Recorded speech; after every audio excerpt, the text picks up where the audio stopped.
الحمدللہ وکفى وسلام علی عباده الذین اصطفى اما بعد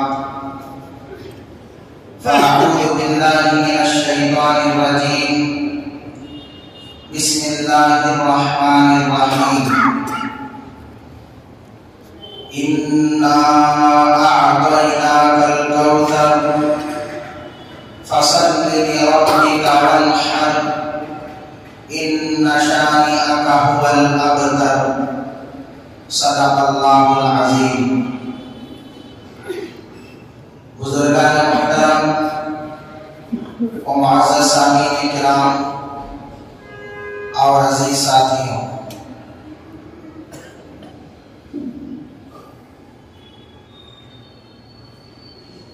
آپ کی مسجد کے امام و خطیب صاحب حضرت مولانا مفتی محمد جلال الدین صاحب قاسمی دعوت برکاتہم محمد فیوزہم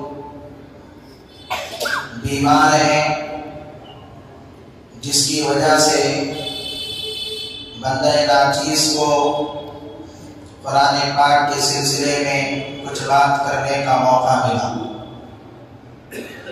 دعا فرمائیں اللہ تبارک و تعالی اس مجلس کی برکت سے حضرت مفتی صاحب کو شفائے کاملہ عاجلہ مستمرہ دائمہ نصیب فرمائیں،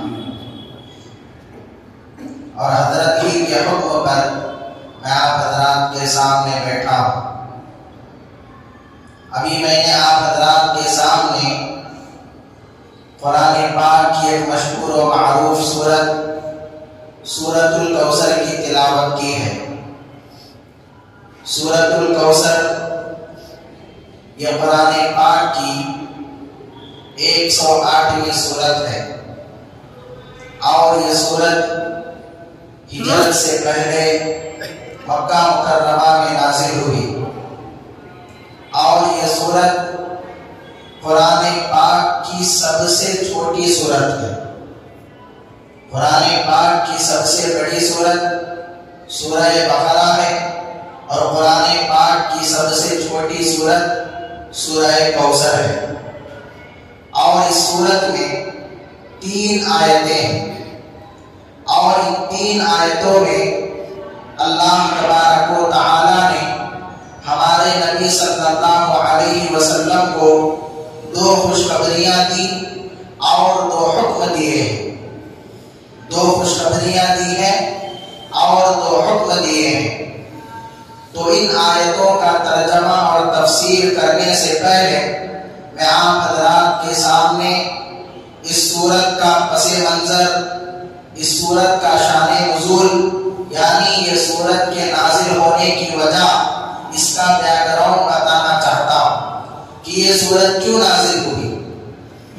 اللہ کے نبی صلی اللہ علیہ وسلم کو اللہ تبارک و تعالی نے تقریباً 7 اولادیں عطا فرمائے، 4 لڑکیاں اور 3 لڑکے، 4 بیٹیاں اور 3 بیٹے، اور چاروں بیٹیاں حضرت زینب، حضرت رقیہ، حضرت ام کلثوم، حضرت فاطمہ الزہرا رضی اللہ تعالی عنہا، یہ بڑی بھی ہوئی، جوان ہوئی، اور ان کی شادیاں بھی ہوئی۔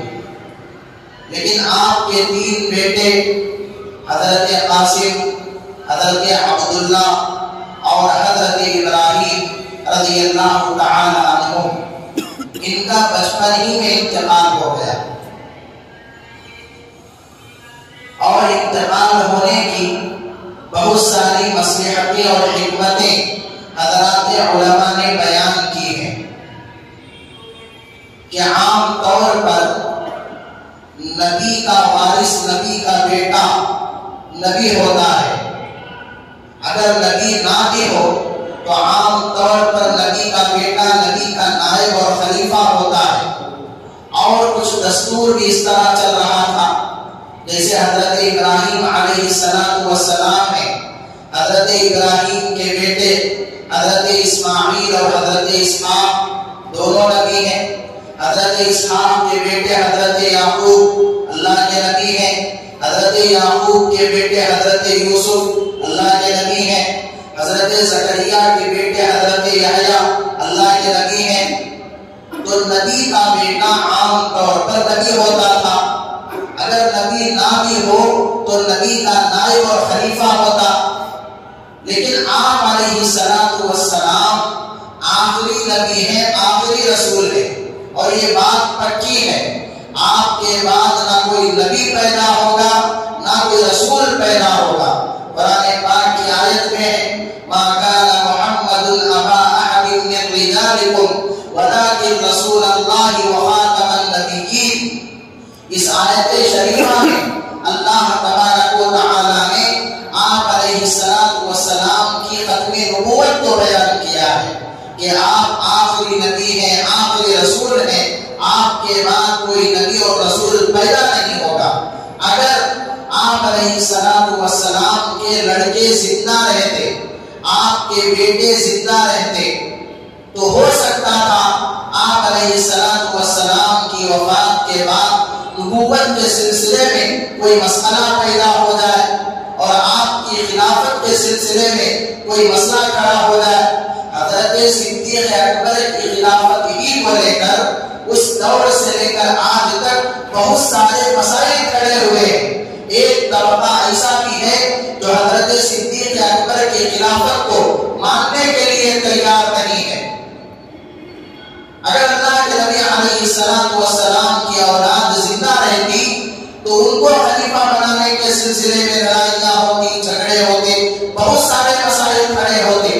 تو اللہ تبارک و تعالی نے تمام لڑائیوں کو, جھگڑوں کو, پریشانیوں کو ختم کرنے کے لیے بچپن ہی میں آپ علیہ السلام کے بچوں کو وفات دے دی, یعنی لڑکوں کو وفات دے دی.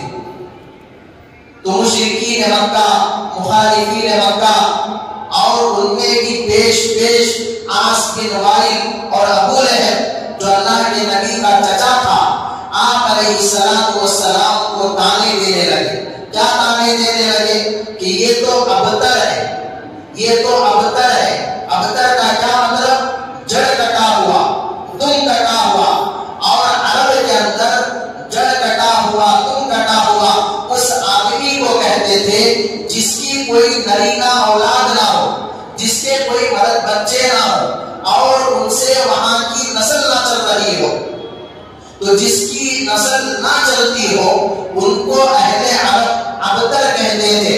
جڑ کٹا ہوا, تم کٹا ہوا, آگے ان کی نسل نہیں چلے گی, ان کا نام و نشان نہیں رہے گا, ان کا کوئی نام لینے والا نہیں رہے گا. تو آپ علیہ السلام کو عاص بن وائل اور ابو لہب اور ان کی پارٹی ابتر کہہ کر تانا دے رہے تھے, جس کی وجہ سے اللہ کے نبی علیہ السلام کو تکلیف ہو رہی تھی. تو اللہ کے نبی علیہ السلام کی تکلیف کو دور کرنے کے لیے, اللہ کے نبی صلی اللہ علیہ وسلم کی مایوسی اور اداسی کو دور کرنے کے لیے اللہ تبارک و تعالی نے یہ سورت نازل فرمائی. اور اس سورت کے اندر ان مشرکین مکہ, مخالفین مکہ, دشمنان مکہ کا جواب بھی ہے اور اللہ کے نبی علیہ السلام کو تسلی بھی ہے. تو پہلی آیت شریفہ میں اللہ تبارک و تعالی نے آپ علیہ السلام کو خوشخبری دی. فرمایا انا اعطیناک الکوثر, یقین جانیے بلا شبہ, کوئی ڈاؤٹ نہیں, کوئی شک نہیں, ہم نے آپ کو کوثر عطا کیا ہے, ہم نے آپ کو کوثر عطا کیا ہے. اور کوثر اس کے تقریباً حضرات علماء نے 26 معانی بیان کیے اور ہر ایک معنی اچھا ہے. اور اس کا ایک عام معنی خیر کثیر کے, یعنی تمام اچھی بھلائیوں کے. تو آپ علیہ السلام کو جتنی بھلائیاں ہیں, جتنی اچھائیاں ہیں, جتنی خوبیاں ہیں, جتنے کمالات ہیں, تمام کے تمام دیے گئے. تمام خوبیاں,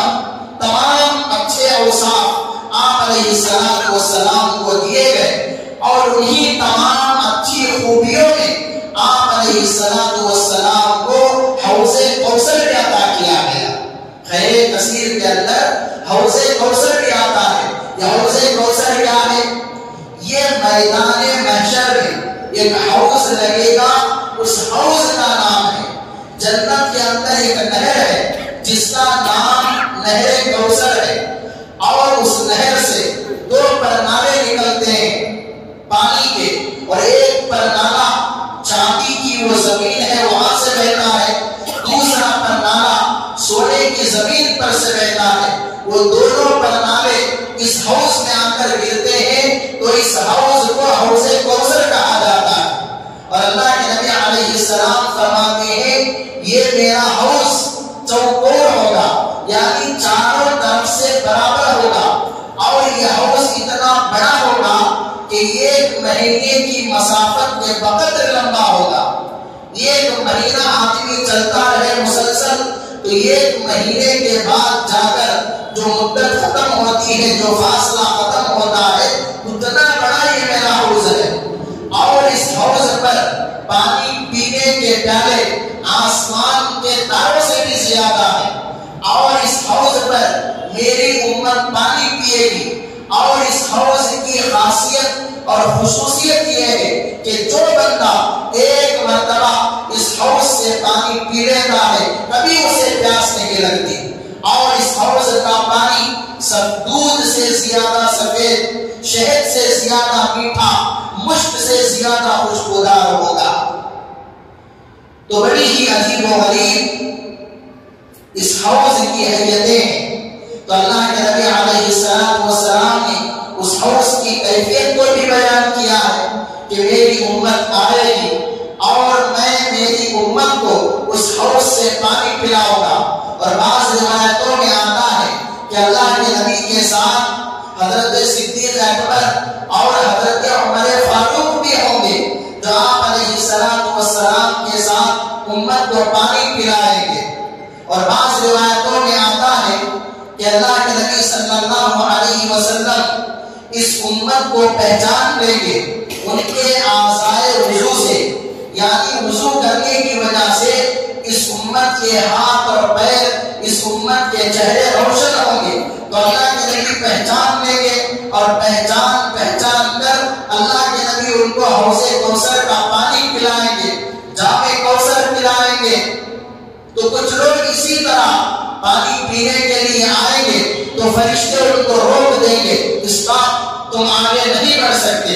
اللہ کے نبی کہیں گے ارے یہ کیوں روک رہے ہو، یہ تو میری امت کے لوگ ہیں، انہیں آنے دو۔ فرشتے کہیں گے انک لا تدری ما احدثوا بعدک، اے اللہ کے رسول آپ کو معلوم نہیں ہے آپ کے بعد ان لوگوں نے دین کے اندر کیا کیا نئی چیزیں ایجاد کر دی ہیں، کیا کیا انہوں نے گھوٹالے کیے ہیں، آپ کو اس کا علم نہیں ہے۔ انہوں نے بدعات و خرافات انجام دیے ہیں، انہوں نے بہت سارے گھوٹالے دین کے اندر کیے ہیں، آپ کو اس کا علم نہیں ہے۔ تو اللہ کے نبی علیہ السلام یہ بات سن کر ان کو ہٹا دیں گے، یعنی جام کوثر سے وہ محروم ہو جائیں گے۔ اسی لیے دین کے اندر نئی باتیں پیدا کرنے سے، نئی چیزیں ایجاد کرنے سے ہمیں بچنا چاہیے، اور جو چیزیں آلریڈی ایجاد ہو چکی ہیں اور ہر سال مختلف مہینوں میں مختلف عنوانات سے، مختلف ناموں کے ساتھ اس کو انجام دیا جاتا ہے، ہمیں اس سے بھی بچنا چاہیے۔ اس لیے کہ اللہ کے نبی علیہ السلام نے حدیث پاک میں ارشاد فرمایا فَإِنَّ كُلَّ مُحْدَثَةٍ بِدْعَةٍ، کہ دین کے اندر ہر نئی چیز بدعت ہے، وَكُلَّ بِدْعَةٍ ضَلَالَةٍ، اور ہر بدعت گمراہی ہے، وَكُلَّ ضَلَالَةٍ فِي النَّارِ، اور ہر بدعت جہنم میں لے کر جانے والی ہے، ہر گمراہی جہنم میں لے کر جانے والی ہے۔ تو بدعات و خرافات ایجاد کرنے سے، بدعات و خرافات پر عمل کرنے سے ہمیں مکمل طور پر بچنا چاہیے۔ تو حوض کوثر بھی یہاں کوثر سے مراد ہے، اور حضرت حضرت شاہ عبد العزیز محدث دہلوی رحمۃ اللہ علیہ فتح العزیز میں فرماتے ہیں کوثر سے مراد اللہ کے نبی علیہ السلام کی اولاد ہے، اور اولاد دو طرح کی ہوتی ہے، ایک حقیقی اولاد اور دوسری مجازی اولاد۔ حقیقی اولاد جو آپ علیہ السلام کی ہے، آپ کی لڑکیاں اور آپ کی لڑکیوں میں حضرت فاطمہ الزہرا، یہاں سے آپ کی حقیقی اولاد کی نسل چلی، جن کو سادات کہا جاتا ہے، جن کو سید کہا جاتا ہے۔ آج الحمدللہ پوری دنیا کے اندر، ہر ملک کے اندر آپ کو سید ملے گا۔ اللہ کے نبی کی حقیقی اولاد کا، اللہ کے نبی علیہ السلام کی نسل کا کوئی نہ کوئی بندہ مل جائے گا۔ اور اسی طرح آپ علیہ السلام کی مجازی اولاد، ہم اور آپ علیہ السلام کی ہم روحانی اولاد ہیں، اور آج الحمدللہ پوری دنیا کے اندر مسلمان بستے ہیں، مسلمان رہتے ہیں، نبی کا نام لیتے ہیں۔ دشمنوں نے دعویٰ کیا تھا نا کہ آپ کی اولاد ختم ہو گئی، آپ ابتر ہیں، آپ جڑ کٹے ہوئے ہیں، آپ دم کٹے ہوئے ہیں۔ اللہ تبارک و تعالیٰ نے آپ کو حقیقی اولاد دے کر، آپ کو مجازی اولاد دے کر ان دشمنوں کے طعنے کا جواب دیا کہ ارے پیغمبر کو، تم میرے محبوب کو، میرے پیغمبر کو، میرے رسول کو، میرے پیارے اور لاڈلے کو ابتر کہتے ہو، دیکھو تمہارا کوئی نام و نشان نہیں رہے گا۔ میرے محبوب کی جتنی اولاد ہے، حقیقی اولاد بھی ہے اور مجازی اولاد بھی ہے پوری دنیا کے اندر۔ اس کے بعد اللہ تبارک و تعالیٰ نے دوسری آیت میں کہا، اور دوسری آیت سے پہلے میں تیسری آیت کا کہوں گا، اس لیے کہ دو خوشخبریاں دی ہیں اور دو حکم دیے ہیں۔ تو پہلی آیت میں یہ حکم دیا گیا، اور تیسری آیت میں، پہلی آیت میں یہ خوشخبری دی گئی اور تیسری آیت میں دوسری خوشخبری دی گئی۔ کیا خوشخبری دی گئی؟ ان شانئک هو الابتر، یقین جانیے آپ کا دشمن، آپ کا مخالف ہی ابتر ہے، تم کٹا ہوا ہے، جڑ کٹا ہوا ہے، ان کا نام و نشان نہیں رہے گا، آپ کا نام چمکے گا، آپ کا نام روشن ہوگا، آپ کے دشمنوں کا، آپ کے مخالفوں کا کوئی نام و نشان نہیں رہے گا۔ آج دیکھیے جن جن لوگوں نے اللہ کے نبی علیہ السلام کی مخالفت کی تھی، اللہ کے نبی علیہ السلام کو برا بھلا کہا تھا، اللہ کے نبی علیہ السلام کو پاگل کہا تھا، مجنون کہا تھا، دیوانہ کہا تھا، جادوگر کہا تھا، آپ کے راستے میں کانٹے بچھائے تھے، آپ کے چہرے انور پر تھپڑ مارے تھے، آپ کے جسم مبارک پر اونٹ کی گندی اوڑھڑی ڈالی تھی، کیا کچھ نہیں کہا تھا اور کیا کچھ نہیں کیا تھا؟ ان لوگوں کا کوئی نام و نشان ہے؟ ان لوگوں کو کوئی جانتا ہے؟ اور اگر کچھ مشہور لوگوں کو جانتے بھی ہیں تو ان کا نام، ان کا ذکر اچھے طریقے سے نہیں لیتے، جیسے ابو جہل، ابو لہب، عتبہ شیبہ، کیا ان لوگوں کا نام اچھائی سے لیتے ہیں؟ نفرت کے ساتھ لیتے ہیں، برائی کے ساتھ لیتے ہیں۔ تو اللہ کے نبی صلی اللہ علیہ وسلم کو تیسری آیت میں خوشخبری دی گئی، ان شانئک هو الابتر، یقین جانیے آپ کا دشمن، آپ کا مخالف ہی ابتر ہے، آپ ابتر نہیں ہیں۔ تو دو خوشخبریاں مل گئی، تو دو خوشخبریاں ملنے کی وجہ سے اللہ تبارک و تعالیٰ نے دو حکم دیے۔ ان دو خوشخبریوں کی وجہ سے آپ اپنے رب کی خوشنودی کے لیے فصلی لربک وانحر، نماز پڑھیے اور قربانی دیجیے۔ دو خوشخبریوں کے ملنے پر آپ اپنے رب کے لیے نماز پڑھیے اور قربانی کیجیے۔ بعض مفسرین یہاں نماز سے مراد پنج وقتہ نمازیں مراد لیتے ہیں، اور جمہور قول کے مطابق یہاں نماز سے مراد عید الاضحیٰ کی نماز ہے، عید کی نماز ہے جو قربانی کے موقع پر پڑھتے ہیں۔ اللہ کے نبی علیہ السلام یہ آیت شریفہ نازل ہونے سے پہلے قربانی کرتے تھے، پھر نماز پڑھا لیکن جب یہ آیت شریفہ نازل ہو گئی تو اللہ کے نبی علیہ السلام پہلے نماز پڑھتے پھر قربانی دیتے پھر قربانی کرتے. تو فصلی لربک وانحر، آپ اپنے رب کی خوشنودی کے لیے نماز پڑھیے اور قربانی کیجیے. تو دیکھیے نماز کتنا بڑا عمل ہے اور کتنی قیمتی چیز ہے کہ اللہ کے نبی علیہ السلام جیسی شخصیت کو نماز پڑھنے کے لیے کہا جا رہا ہے. اور یہاں سے یہ بات بھی معلوم ہوتی ہے کہ ہمیں کچھ بھی خوشی ملے، کچھ بھی اچھائی محسوس ہو تو اس خوشی کے موقع پر، اس اچھائی کے ملنے پر ہمیں نماز پڑھنا چاہیے اور نماز پڑھ کر اللہ کا شکر ادا کرنا چاہیے اور اس سے بھی آگے بڑھ کر قربانی کر کے مزید اللہ تبارک و تعالیٰ کا شکر ادا کرنا چاہیے، اللہ کی بڑائی بیان کرنا چاہیے. تو یہ مختصر سی چیزیں ان آیتوں کے اندر بیان کی گئی جو آپ حضرات کے سامنے پیش ہوئی. اِنَّا أَعْطَيْنَاكَ الْكَوْثَرَ، بے شک ہم نے آپ کو کوثر عطا کیا ہے. فَصَلِّ لِرَبِّكَ وَانْحَرْ، بس آپ اپنے رب کے لیے قربانی کیجیے. إِنَّ شَانِئَكَ هُوَ الْأَبْتَرُ، بلا شبہ آپ کا دشمن ہی ابتر ہے، بے نام و نشان ہے. آپ کا نام روشن رہے گا، آپ کا نام باقی رہے گا. اور آج الحمدللہ کوئی وقت ایسا نہیں ہے جس میں اللہ تبارک و تعالیٰ کے نام کے ساتھ ہمارے نبی کا نام نہ لیا جاتا ہو، ہمارے نبی کا نام نہ لیا جاتا ہو. صرف اذان کی مثال کو آپ لے لیجیے. اذان پوری دنیا میں ہمیشہ کہیں نہ کہیں ہوتی رہتی ہے. ابھی یہاں مغرب کی اذان ہوئی، ختم ہوئی، پھر کسی دوسرے ملک میں یہاں ختم ہونے نہیں پائے گی، شروع ہو جائے گی.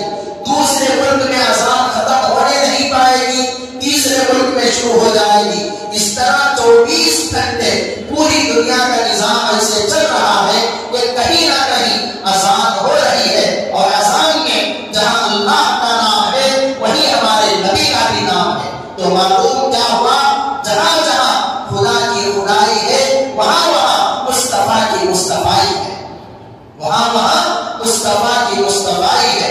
تو دشمنوں کا نام و نشان مٹا ہے اور مٹ کر رہے گا. اللہ کے نبی علیہ السلام کا نام چمکا ہے اور چم کر ہی رہے گا.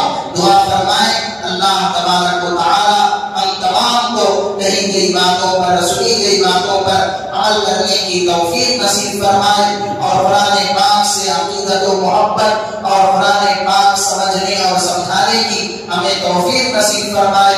آمین. وآخر دعوانا ان الحمد للہ رب العالمین.